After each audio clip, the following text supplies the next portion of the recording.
go fish on. First one of the day.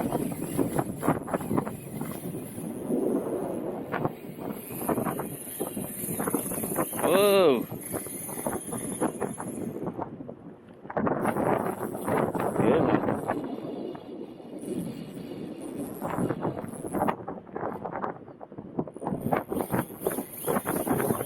Ooh, I got a salmon or a steelhead or something.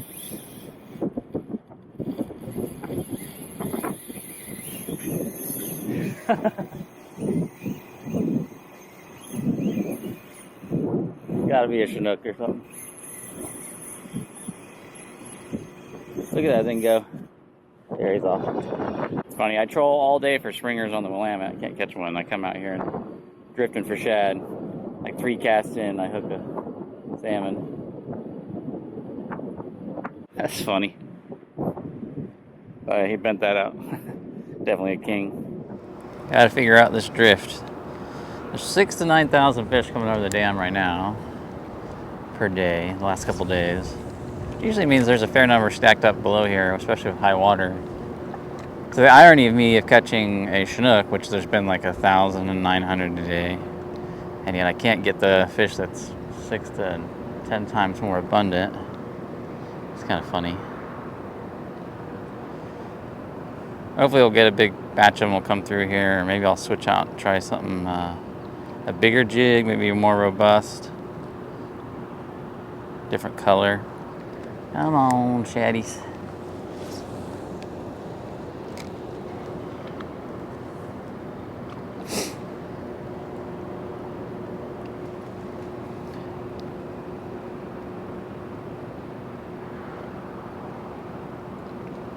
Usually I get bit when I'm like slightly downstream to almost straight downstream. Although I can't fish. There we go. There's fish. Got one. Switch to the pink. It worked.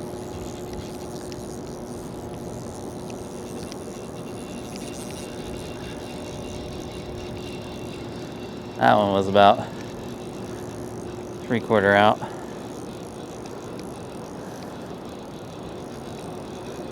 It's fun on an ultralight.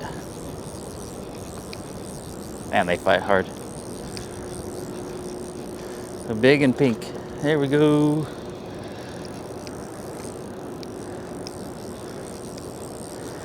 Get them in, so using that current.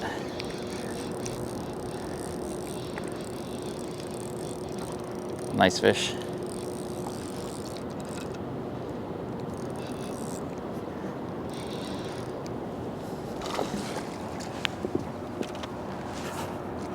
Come here, buddy.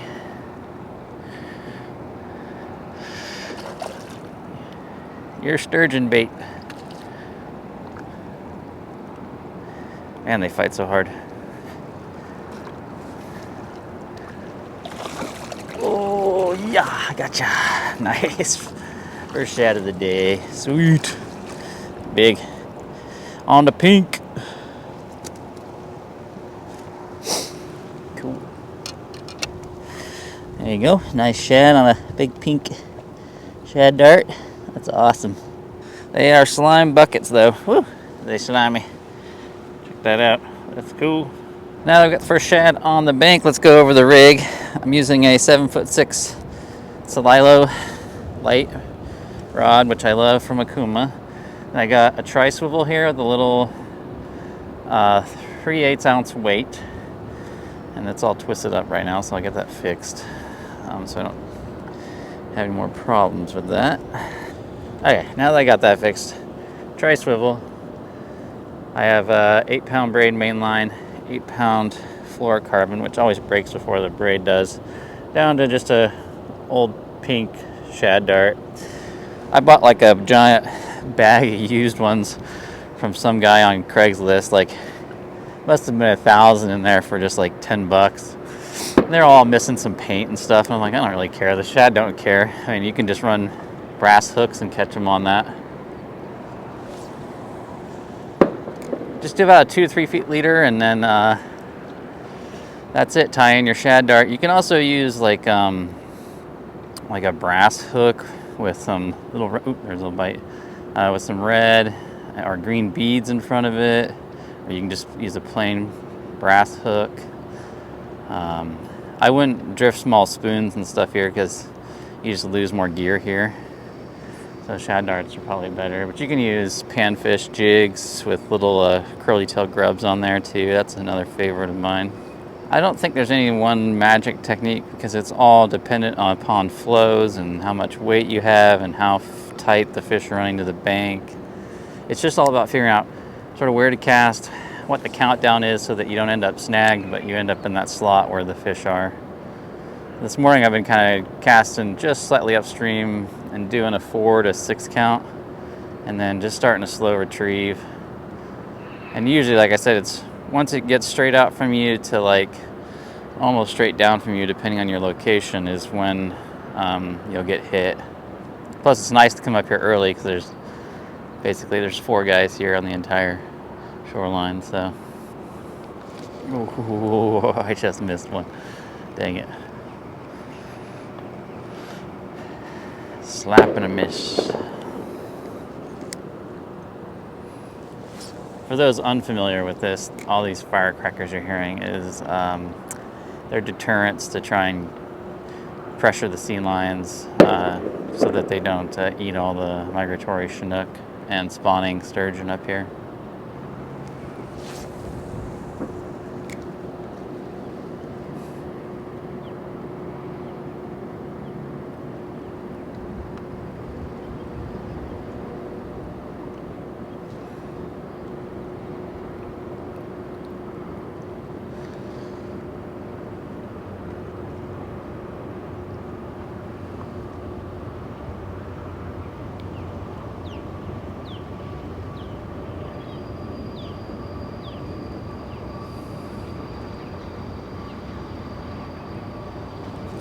There we go.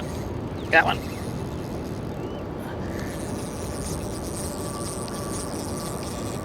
That was tighter to the bank than the last one.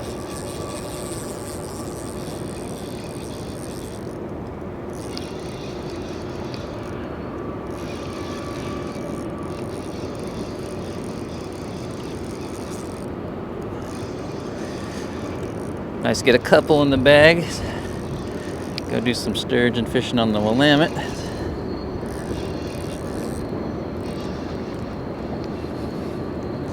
Nice.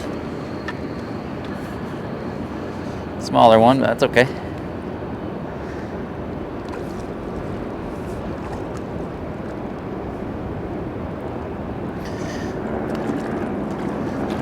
Got him. Sweet. Number 2. There you go, nice bloody shad. Their blood stinks, they're really slimy, but they're great bait. Some people eat them, I'm not into it. There he is, got him. That was a really gentle take.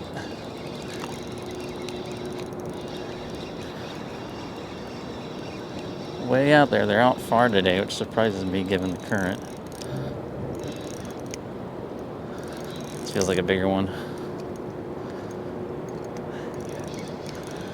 Sometimes they get real jumpy. Yeah, this is a nice one.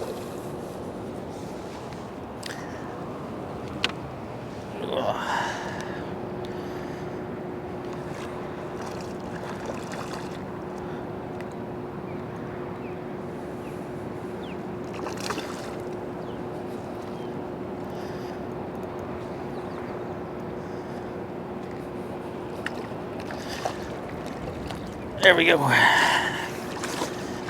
Got him. I love the purples on their back though, they are pretty. Look how far he got that dart down in there. You can see the baleen they have for filtering out the plankton they feed on in the ocean. Their filter feet are like kokanee. Similar structure in the mouth. There's another one.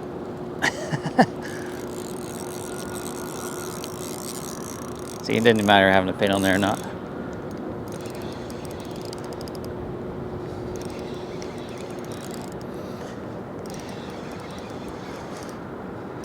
Just having the cast down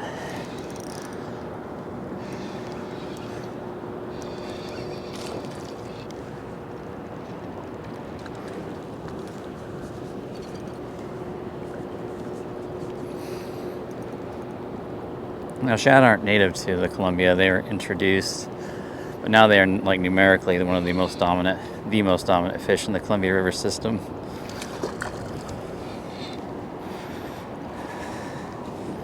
Water's coming up.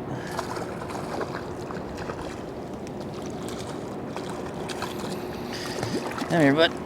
We'll let you go. They have really thin mouths, so they're usually pretty easy to release if you can get them tight to the bank. All right, buddy. I'm gonna let you go. There he goes.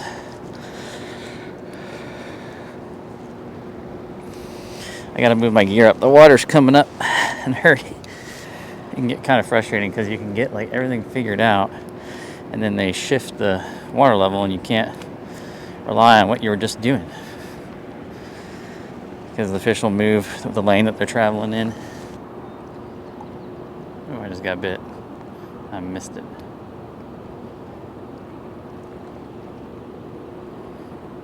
Just a tap. There he is. Got him.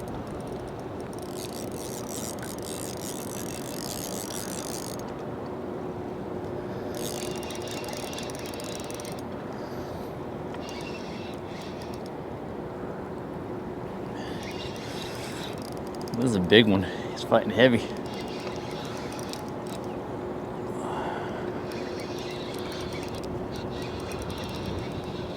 Oh, they dropped the water level back down. That's nice. Get back down this flat spot.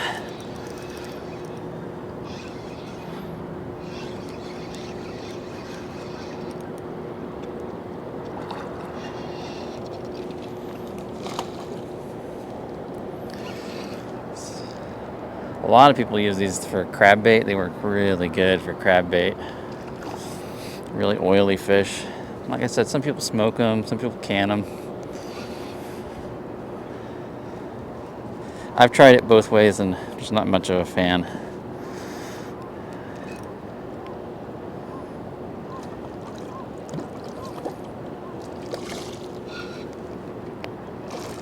There we go, nice little hop.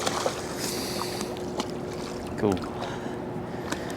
Like I said, the paint's almost worn off this dart entirely and it doesn't seem to matter. Come here, bud. I'll get you going.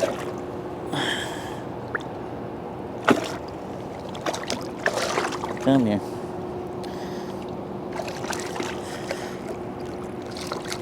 Gosh. Okay.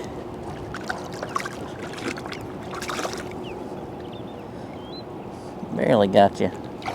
There you go. See you later. There we go. Got him. That was a good hit.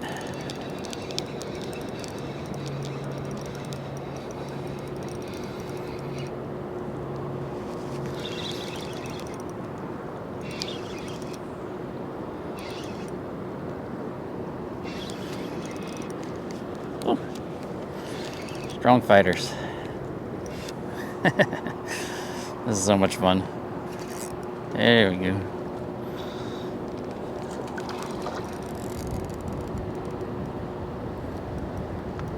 Hammering down. Look at that rod tip. That's great. Hey, dude. I'm trying to stay dry here. There it goes. On to the next one.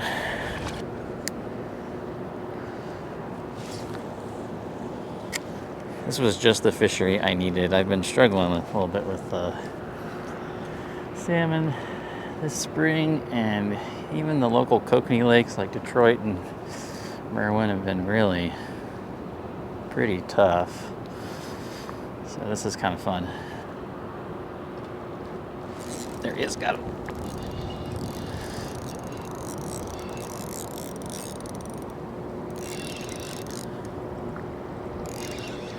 I think I've got the drift down now. Pretty much getting hit every cast and catching a fish every 2 casts. Alright, bud. Come here, we'll let you go. Right in the top of the mouth. Kill me. I can't get a hold of that thing. There he goes. Been good fishing so far. So basically I'm casting almost straight out right now and doing like a 5-6 count. Then I just do a really slow retrieve, and pretty much if I imagine straight out as 12 o'clock, I'm pretty much getting hit from like 2 to about 4 o'clock right there.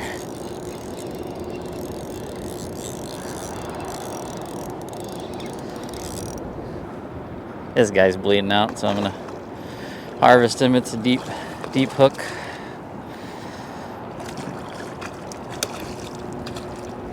I'll go and net him.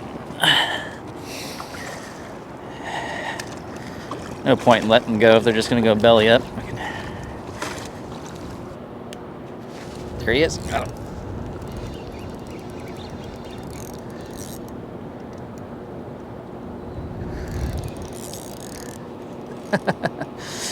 That's like 5 back-to-back casts now.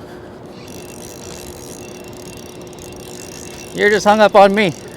Yeah. Do you want this fish? No? Do you want this fish? Yeah. Yeah, I don't want it. I'm not going to keep any more. I try not to stress about the people getting right on top of me. Some people are here to put a lot of fish in the freezer for the year, so it's just fish. It's not worth fighting for. Now slow down a little bit here. Try dressing up my jig a little bit, or my dirt.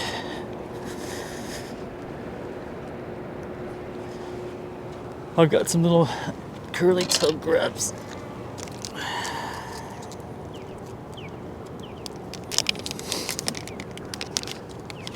So I am freezing too. My hands are freezing.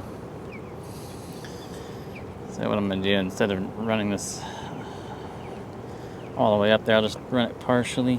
So I'm just gonna do a little curly tail. Just add an extra little bit of flash on there. See if that helps. When you're fishing this close, the key is timing and the drift. So you let the person down below you cast, and then you cast after them so that you're not drifting on top of each other.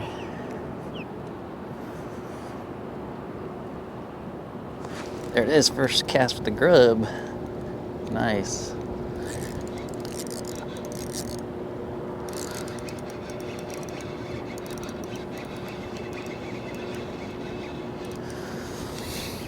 It's funny how you just put one little thing on there, change it up, and boom, you get fish on.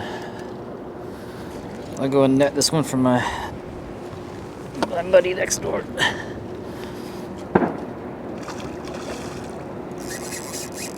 Ooh, yeah, hot fish. Hot fish.